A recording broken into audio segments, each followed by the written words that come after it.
Welcome to 5 Good Minutes.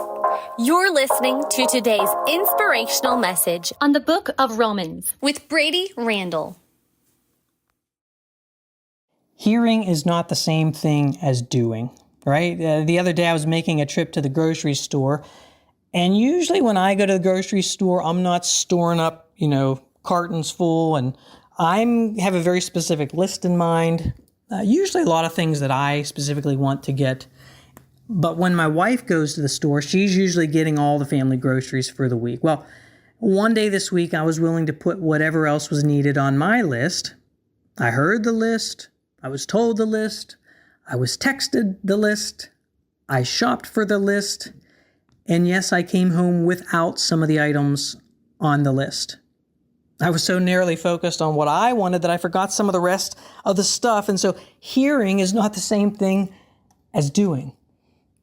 God makes this same point when it comes to keeping his law.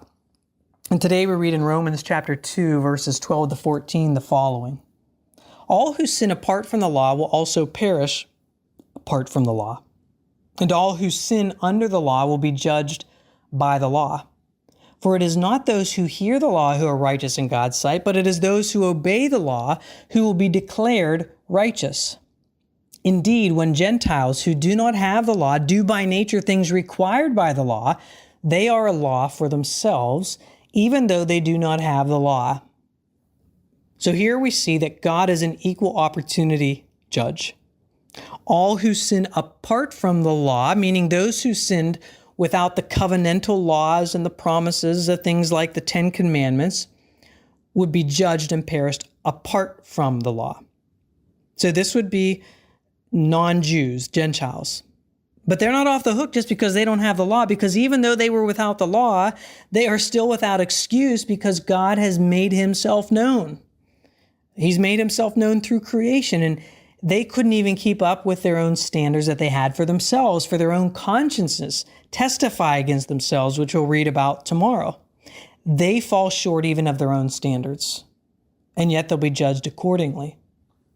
Similarly, though, all who sin under the law, meaning the Jewish people, will be judged based on that law. So these include the written commands of God that we read in the Old Testament, including the Ten Commandments. But then God makes this point crystal clear. It is not those who simply hear the law who are righteous in God's sight, but those who obey the law who will be declared righteous. So, hearing is not enough. Reading the Bible is not enough. Reading about God, showing up to church, knowing God's ways, that is not enough to give us right standing before God. But actually doing what God says will be those who are actually declared righteous.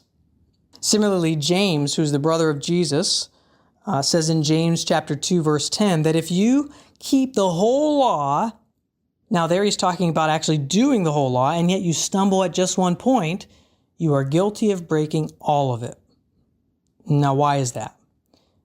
Because God's standard is perfection.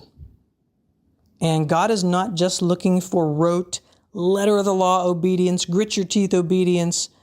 That's the kind of obedience that the Pharisees gave to God.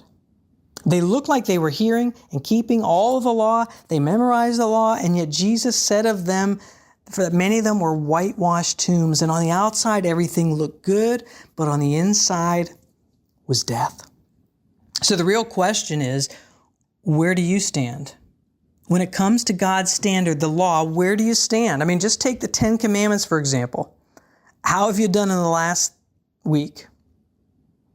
Yet, before you answer that, remember that even in the Sermon on the Mount, Jesus' most famous sermon, he unpacks the commandments of the law further.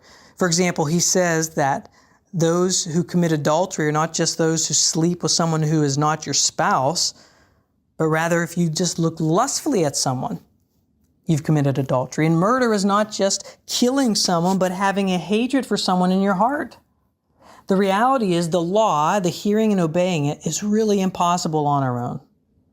And what it really does is it shows us our desperate need for a Savior.